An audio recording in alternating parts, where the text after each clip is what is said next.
Hello student, सुप्रभात। कैसे हैं आप सब? आशा करती हूँ कि आप सभी अच्छे होंगे। आपका आपकी हिंदी की कक्षा में स्वागत है। Welcome to all in your Hindi class. Today we will read chapter 15. So every student take out your Pavni book and open page number 115. Okay बेटा, चैप्टर 15 जिसका नेम है डॉक्टर विश्वेश्वरैया। ओके, अब देखिए इस चैप्टर में आप पढ़ेंगे कि कौन थे ये डॉक्टर विश्वेश्वरैया, कौन थे, इन्होंने क्या क्या काम किए, हम इनके बारे में क्यों पढ़ रहे हैं, वाई वी आर रीडिंग।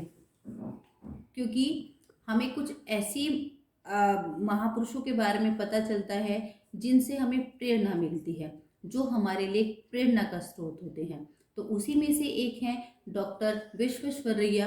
अब आप इस चैप्टर में पढ़ेंगे कि वो कौन थे और उन्होंने क्या क्या कार्य किए और कैसे वो हमारे लिए प्रेरणा का स्रोत हैं। हमें उनके जीवन से क्या क्या चीज़ें हैं जो अपनी लाइफ में मतलब हमें प्रेरणा देंगी और वो हमें अपनी लाइफ में भी वो चीज़ें लानी चाहिए। Okay, so let's start the reading. Open page number 115।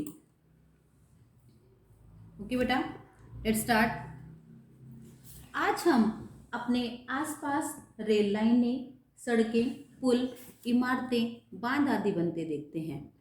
आकाश में हवाई जहाज उड़ते देखते हैं। रॉकेट से उपग्रह छोड़े जाते हैं। जमीन के नीचे से कोयला, पेट्रोल आदि पदार्थ निकालते दिखाई देते हैं। इन सब कामों को करने में जिन लोगों का सबसे बड़ा हाथ होता है उन्हें इंजीनियर, अभियंता कहते हैं। यानी जो रेल लाइन्स हैं, सड़क हैं, पुल हैं, ये जो जितनी भी चीज़ें हैं, कोयला निकालना, पेट्रोल आदि खनिज पदार्थ निकालने, जो ये सब काम करते हैं, कौन लोग करते हैं? इंजीनियर करते हैं। और उन्हें हम क्या कहते हैं? अभियंता। अपने इन्हीं अभियंताओं की बुद्धि और कार्य कुशलता का ही परिणाम है कि आज भारत विश्व का एक शक्तिशाली देश है। यानी हमारा इंडिया एक पावरफुल कंट्री है जस्ट बिकॉज ऑफ, क्योंकि हमारे यहाँ पर क्या है? इंजीनियर हैं, अभियंता हैं, बहुत मात्रा में हमारे यहाँ इंजीनियर हैं। इसलिए आज हमारा देश एक शक्तिशाली देश है और दिन प्रतिदिन उन्नति के पद पर अग्रसर है। उन्हीं में से एक हैं डॉक्टर विश्वेश्वरैया। ये एक महान अभियंता थे। कौन थे बेटा? महान अभियंता। इसलिए आपको चैप्टर से पता चल रहा है कि ये कौन थे? इंजीनियर थे। अब देखिए, लेट्स स्टार्ट द चैप्टर। आधी रात का समय था। तेज गति से ट्रेन अपने गंतव्य की ओर चली जा रही थी। गंतव्य यानी पहुंचने का स्थान, जहां ट्रेन को पहुंचना है। एक व्यक्ति ट्रेन के डब्बे में खिड़की से सर टिकाए सो रहा था। अचानक उसकी नींद खुल गई। उसने झटके से उठकर सिर पर लटकी खतरे की जंजीर खींच दी। ट्रेन थोड़ी दूर चलकर रुक गई। ट्रेन को चलाने और उसकी सुरक्षा में लगे कर्मचारी उस डिब्बे में आ गए और उस व्यक्ति से पूछने लगे कि उसने जंजीर क्यों खींची। देखिए क्या था कि आधी रात का समय था, ट्रेन अपने स्थान पे जा रही थी जहाँ उसे जाना था। एक व्यक्ति ट्रेन के डब्बे में बैठा था, जैसे हम लोग करते हैं ना, खिड़की से अपना सर लगा लेते हैं, जैसे ऐसे ही बैठा था। सडनली उसकी जो नींद खुलती है और वो क्या करता है? उठता है और ट्रेन से जो लटकी जंजीर है उसे खींच लेता है। तो ट्रेन, आपने देखा है ट्रेन में अगर कोई कुछ हो जाए, अगर आपको कोई सडनली कुछ इमरजेंसी है, कुछ आपको लगता है, तो आप जंजीर खींचते हैं और ट्रेन जो है रुक जाती है, क्योंकि ट्रेन को रुकने में थोड़ा समय लगता है। तो ट्रेन थोड़ी दूर जाकर रुक जाती है और जो ट्रेन के सुरक्षा कर्मी हैं वो उस व्यक्ति के पास आते हैं और उससे पूछते हैं कि भाई ये जंजीर आपने क्यों खींची, ट्रेन रोकने का कारण क्या था। नाउ टर्न द पेज बच्चा। उस व्यक्ति ने जवाब दिया कि कुछ मीटर आगे ट्रेन की पटरी उखड़ी हुई है, अगर ट्रेन नहीं रोकता तो यह पलट जाती। वो व्यक्ति कहता है कि कुछ मीटर आगे ट्रेन की पटरी जो है उखड़ी हुई है, अगर ट्रेन नहीं रोकता तो वह पलट जाती। लोगों को उसकी बात पर विश्वास ही नहीं हो रहा था। रेलवे का कर्मचारी टॉर्च लेकर पटरी का निरीक्षण करने लगा। तभी सभी के आश्चर्य का ठिकाना न रहा। फिर क्या होता है कि लोगों को वो पूछते हैं, वो कहते हैं कि आगे जो पटरी है वो उखड़ी हुई है, इसलिए मैंने जंजीर खींची। तो लोग कहते हैं कि तुम्हें कैसे पता कि जो आगे पटरी उखड़ी हुई है? तुम कैसे यहाँ ट्रेन में बैठे बैठे कह सकते हो कि ट्रेन की पटरी जो है उखड़ी हुई है आगे से? खराब है पटरी।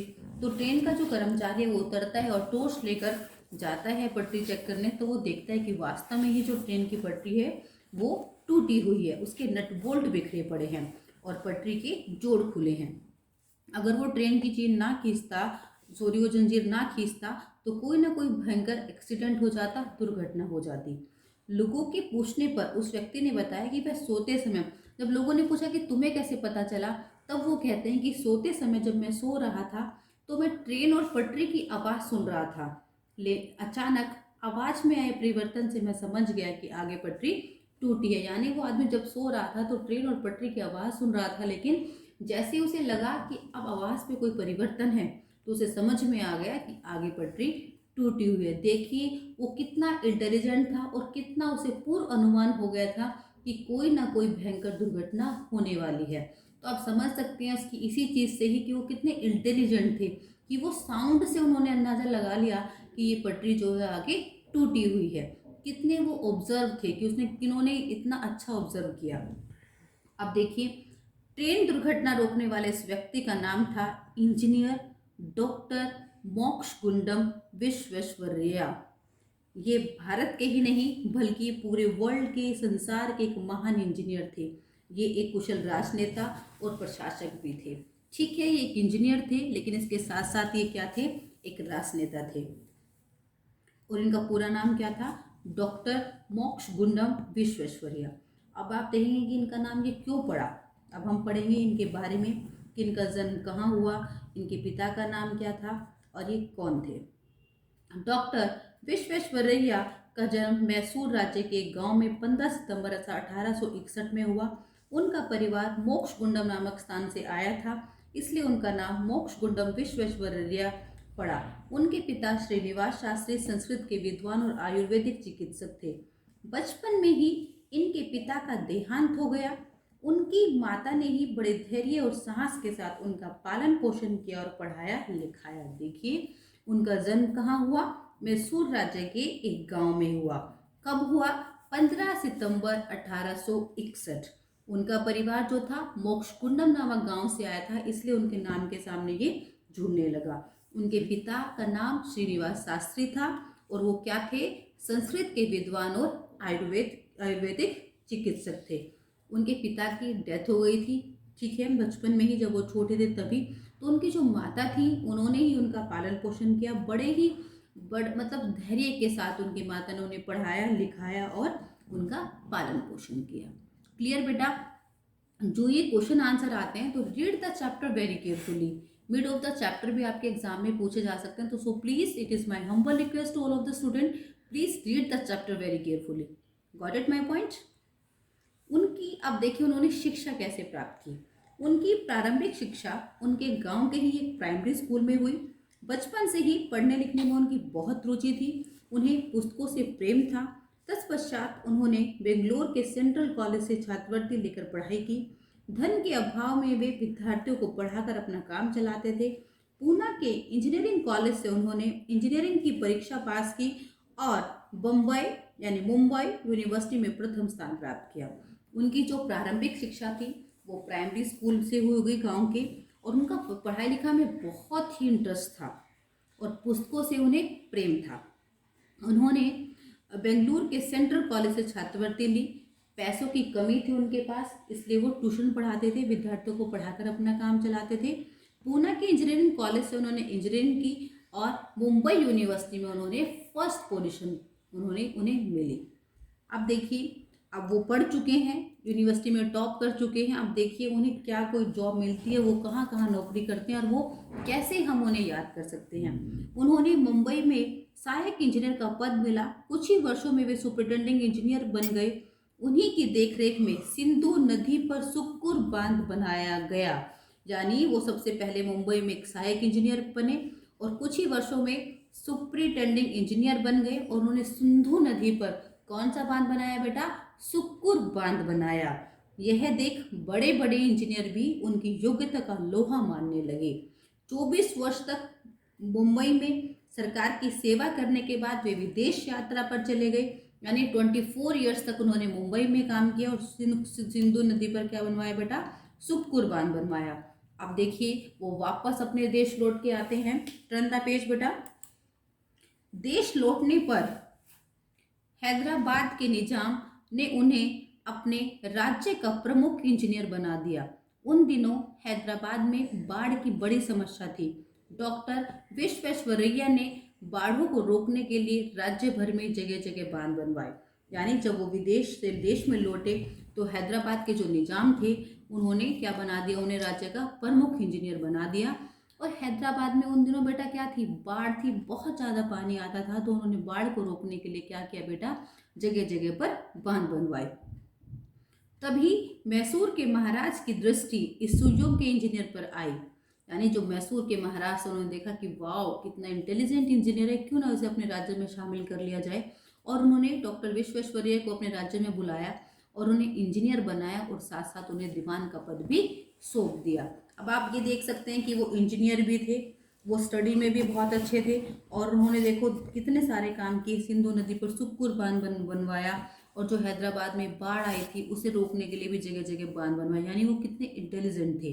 अब क्योंकि वो मैसूर के जो महाराज थे उनकी दृष्टि उन पर पड़ी तो उन्होंने उन्हें क्या किया बेटा, राज्य का प्रमुख इंजीनियर और दीवान बना दिया। यानी वो मैसूर के प्रमुख इंजीनियर बन गए और वहाँ के दीवान बन गए। उन्होंने पूरे राज्य का दौरा किया और दौरा करने के बाद कावेरी नदी पर एक बांध बनाने का निश्चय किया। क्योंकि राज्य में क्या था, सिंचाई की बहुत समस्या थी। तो उन्होंने कृषि की उन्नति के लिए कावेरी पर कृष्णराज सागर बांध बनवाया। कौन सा बांध बनवाया, कृष्णराज सागर बांध बनवाया। इस बांध को देखकर महात्मा गांधी ने कहा था, केवल कृष्णराज सागर ही जो विश्व में अपने ढंग की एक चीज है, इसके निर्माता को अमर बनाने के लिए पर्याप्त है। यानी देखिए उन्होंने कावेरी पर कृष्णराज सागर बांध बनवाया ताकि लोगों की जो सिंचाई की समस्या है उसका समाधान निकल सके। तो महात्मा गांधी ने कहा था कि ये पूरे कृष्णराज सागर ही एक ऐसा बांध है जो विश्व में एक ढंग की चीज है और जिसे इसने बनवाया है, निर्माता यानी जिसने इसका निर्माण कराया है, उसे अमर बनाने के लिए यही एक काफी है। डॉक्टर विश्वेश्वरैया ने राज्य की उन्नति के लिए शिक्षा, उद्योग और कृषि पर अधिक से अधिक ध्यान दिया। उन्होंने देखिए मैसूर में क्या काम किए, राज्य की उन्नति के लिए शिक्षा, उद्योग और कृषि पर बल दिया। मैसूर यूनिवर्सिटी की स्थापना की, जगह जगह पर कल कारखाने खोले, उद्योग धंधों को बढ़ावा दिया और भद्रावती में इस्पात का कारखाना भी उन्होंने खोला। क्लियर। डॉक्टर विश्वेश्वरैया बड़े सौंदर्य प्रेमी इंजीनियर थे। उन्होंने कृष्णराज सागर के किनारे एक बहुत सुंदर बाग लगवाया जिसका नाम था वृंदावन गार्डन। प्रतिवर्ष देश विदेश के लाखों यात्री इस बाग और मैसूर की सैर करने आते थे। जब देश स्वतंत्र हुआ, विश्वेश्वरैया 85 वर्ष की आयु पार कर चुके थे, परंतु कार्य करने के उनके उत्साह और लगन में कोई कमी ना थी। देश का जो नव निर्माण था उसके लिए उन्होंने बहुत सारी योजनाएं दी, बहुत सारे योजनाओं में उनका बहुत बड़ा योगदान रहा और वो एक सच्चे देशभक्त थे। भारत के निर्माण में उनके योगदान को देखते हुए सन 1955 में उन्हें देश के सर्वोच्च सम्मान भारत रत्न से सम्मानित किया गया। यानी उन्होंने भारत के निर्माण में, एक नव निर्माण में बहुत सारे योगदान दिया, उसे देखते हुए उन्हें भारत रत्न से सम्मानित किया गया। उनका जन्मदिन 15 सितंबर अभियंता दिवस के रूप में मनाया जाता है। उन्हीं के जन्मदिन को आज हम लोग अभियंता यानी इंजीनियरिंग, जो इंजीनियर को बोलते हैं ना अभियंता, इंजीनियर, यानी उनका जन्मदिन 15 सितंबर को आज भी अभियंता दिवस के रूप में मनाया जाता है।